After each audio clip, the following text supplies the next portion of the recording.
aí, vem aqui pro outro. Bota pro outro. Isso aqui tá feio. Eu gosto de ter rodeado, né? Porque quando que falou. Sim.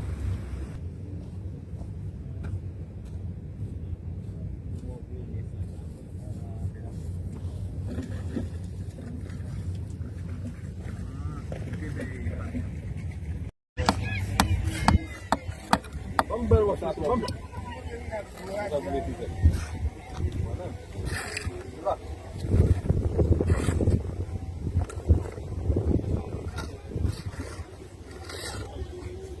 Vamos passar a boa.